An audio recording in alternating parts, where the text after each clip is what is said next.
So, welcome to the Ghost of Ernest Pitch channel. We wanted to just say a few things about what the music is about so you can kind of understand what we're doing. The name of the band is called The Ghost of Ernest Pitch, and Ernest Pitch is a mythological character, folk character, but also it's also meant to be a play on words for the ghost of Ernest Pitch. So, the hint of sincere sound. So, what we're trying to do is produce human music for human beings, music that feeds your soul, music that makes you a better person for having listened to it. And I wanted to talk about just one aspect of that in this short video, which is our music is meant to be engaged in. It's not meant to be entertainment. So if you're used to listening to music to be entertained, then you're probably not naturally geared for what we're up to. Our music is meant to be engaged in sort of a deep way. And everything we do, from the scale structures, the chord structures, the rhythmic interplay, the interplay between the musicians, everything we do is meant to expand a person's consciousness and bring them into a more expanded state of being. And that comes from it, that has its roots in deep mysticism. So in spiritual systems that can produce saints regularly, they all have some kind of access to what is called non-dual states. And the non-dual states can vary quite radically from system to system. But there is a sort of character. There's a characteristic with non-dual states that it makes it so in a small mind, in what we call normal consciousness, we would say only certain colors go with other colors, only certain scales go with other scales, only certain patterns go with other patterns. And that's in the sort of small mind world that we have created. But anyone that spends contemplative time in nature starts to see that what looks like chaos, what looks like, a chaotic forest setting with trees that have fallen over other trees and plants growing up between them, and what looks like chaos, if you open yourself to nature in a more expanded state of consciousness, starts to appear like a vast kind of order. It starts to fit. And that could happen with sound, and also the visual patterns and landscapes that you pick up in nature. So it's this notion that in small mind, we exclude many things from our experience and only certain things fit together. But in an expanded, enlightened state of mind from basically any tradition, all things become one. So that means that what seems to not be a pattern starts to appear as a pattern. What seems to not be a pleasing pattern begins to appear to be a pleasing pattern. And it could happen. I know someone that had this experience in a pond. Ducks were flapping their wings against the water, and there's a certain period of time where ducks will get really active and kind of crazy. They'll be dunking underwater and quacking a lot and slapping the water. Then there's fish, swimming and leaping up for food. And then in this one experience someone shared, there were seagulls all spinning around, flying around the pond, squawking, and there were turtles sunning themselves on these rocks in the middle of the pond. And this person reported that as they went into big mind, as they went into a non-dual state of mind, where their consciousness was not just centered in their body or in themselves, but they actually said they experienced the whole pond at once. They became one with the whole pond. And then all of those seemingly disparate actions, all of the flapping of the duck's wings on the pond, and the squawking of the seagulls, and the turtles and the fish jumping and the people walking around the pond, all of that in that expanded state of mind appeared perfect and actually one thing, a perfectly orchestrated oneness. And if in mysticism, if a person hits higher states than that, then they would experience that with the pond, but also with the whole planet, and ultimately with the whole universe. And so it's this notion that our idea of what fits and what should or shouldn't be in music, let's say, that really there's truth to it. It's all beautiful and good, but it's also limited by small mind. It's limited by the state of consciousness we're in. So our music, it combines scales that normally wouldn't go together. We think in a way that does sound good, but it can seem, and also the patterns, the rhythm, the patterns, the interplay of the instruments are not set up like a normal band, because we think that while that's incredibly beautiful to set things up that way, it's also true that it was set up by small mind and what naturally seems to fit in a limited state of consciousness. But when you expand your consciousness, things seem to fit that wouldn't otherwise fit. So one of the things you have to know about this music when you approach it is we're asking you to engage with it and let it expand your consciousness. It is somewhat trance producing. You might think you're falling asleep, but it might put you to sleep. And maybe you'll just go to sleep, but it also puts people in really deep trance states that are similar to sleep, but are actually deep states of meditation. And it's often on the way out, for me at least, listening to the band, I'll drop into that often while I'm listening, and then I'll regain consciousness again. While the music is still playing, I'll be listening to a track that we've done. And that music on the way out will often seem like just incredible genius. But it takes being in that deeper state to see it. It takes being in that deeper state to appreciate it. And so one of the things you should know with our music is that it's meant to engage you in such a way that it takes you somewhere spiritually. And it's also meant to take you many different places spiritually. You know, there's a series of stages in the spiritual journey, and they're very different from one another in the quality of them.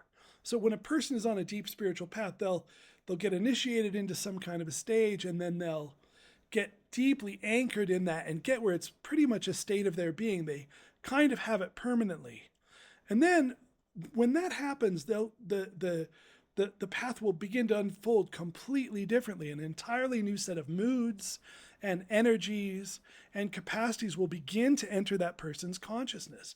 And they will often feel in between those two states, in between the one that they really got established in deeply and this new one, there'll be a place that feels uncertain and somewhat chaotic and a little out of control or unstable. And even that part of the spiritual journey is represented in our music. So what we're trying to do, and it's called the Ghost of Ernest Pitch because we're just trying, it's a hint of something truly real is what we're after. Just we know we're not masters of it or even the bringers of it, but it does come through. But we know it's just a hint of it, just a ghost of it, a ghost of sincere sound, a ghost of true sound. But our music is meant. Every jam is completely improvisational. We have no idea what we're going to do when we start. And then an hour and a half later, when it ends, we don't know anything about what that was going to be, except just as the power and the power of the moment allows it to express. And we think that that's a snapshot of deep spirituality. It's a snapshot of a deep contemplative path. And it's for people that are open to it, it's a way to enter into a deep spiritual state of being by way of listening to the expressions of instruments played in that state of being. And so it's music, but it's a completely different understanding of music than probably what most of you have been exposed to. And so because of that, at first you might listen and say, I just don't like this. But I think, and you may not like it, but a lot of times it's because your understanding of what music is too small. It's a catchy song or a sentimental song, and those are all great. That's all great music. But this is meant to be something different. In fact, the fact that it is music is almost accidental. It could have been poetry, it could have been art, it could have been guided meditation, it could have been religious expression. It could have been physical expression. The form that we're expressing it in with music is just accidental. We just decided to do it through music. But it's really everything is like that. It reminds me of a Tai Chi master who said that Tai Chi is similar in this way, where you're meant to really get into the flow of the power, and the movement is meant to be effortless and it's precise. So it's different than our music in that way, but it's meant to be completely effortless and a genuine flow of energy through the body. There's a stage called going automatic where you're doing the form and then all of a sudden you're not even the one doing it. It's just happening and you're almost an observer of it. And Tai Chi is like that. And there's a Tai Chi master that said that a chef, a master chef, and he didn't mean someone who's just good at cooking. He meant a master chef, and that means someone who has found their spiritual path in being a cook, being a chef, which is totally possible. He said a master chef has Tai Chi, even if they've never done Tai Chi in their lives. Because what it is this deep connection to some higher power, a truth, to truth itself, and then an authentic way of being in that power in some form or another. And it could be anything, really. It could really be almost anything. Any moral act can be done in this way. And so for us, we just chose music that, I mean, 3 of the people in the band had never played instruments when we started. We learned to play instruments so we could try this experiment of what's it like if a band that can play to some degree, to some level of skill, and there's so many higher levels of skill than we have. But what happens when a band says, hey, instead of me playing what I want to play, let's open ourselves to the divine and just see if we can't interact in a profoundly spiritual space together musically and see what that does. And I think I knew from the beginning that it would transmit power to the listener. The power that we find, but more than the power that we find, the power that's moving us would also move through the music. And I believed early on, from the beginning really, that it would also transmit through the recordings. And what we found is that it does. So listen to our music from that place. It's more than music. It's not meant for entertainment, although that is a beautiful kind of music. It's meant to, in some small ghost of a way, it's meant to be speaking truth. The truth. The truth. What is actually happening when it all quiets down and you touch the universe, you touch God? What is happening?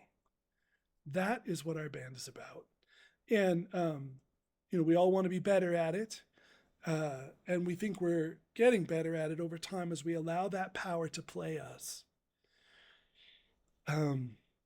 Okay, so that's behind the name Ghost of Ernest Pitch. That's one half of the reason for the name. One half of the reason for the name is just a hint of sincere sound, a hint of true sound. The ghost of Ernest Pitch, just the ghost of sincere sound. And then the other half, which I'm not going to get into in this video, is Ernest Pitch, the folk character who appears in Appalachia and around those parts to people, and has some mythological purpose in helping to. It's a mythology of the truth. It's the truth put into story form, and it's our character Ghost of Ernest Pitch who I think died, but only half died and exists as a specter. And while he feels that he's lost and seeking his redemption in his lost wife, he is taken on a series of adventures where he touches other people's lives, often in ways he did not intend. So there's a whole mythology that goes with it too that we'll get into. But the other side of it is that the ghost of Sincere Sound, just a hint. We're just trying to tell the truth with music, and in a day and age where music is often, not always, of course, but in a day and age where music is often just a financial venture created by corporations picking a star that they believe has the qualities that will make multi-millions of dollars, we think that this is an antidote to all of that. The exact polar opposite of just trying to manipulate endorphins in people's brains for profits. And I know there's a lot of other good music somewhere in the middle, really powerful music that we've been influenced by and lay at the feet of. But we're way on the other side of the spectrum, trying to just be, if possible, to the degree that we can, to tell the truth, to let our music be an expression of the truth of spiritual reality that is always happening. Okay, that's it. Thanks everyone so much.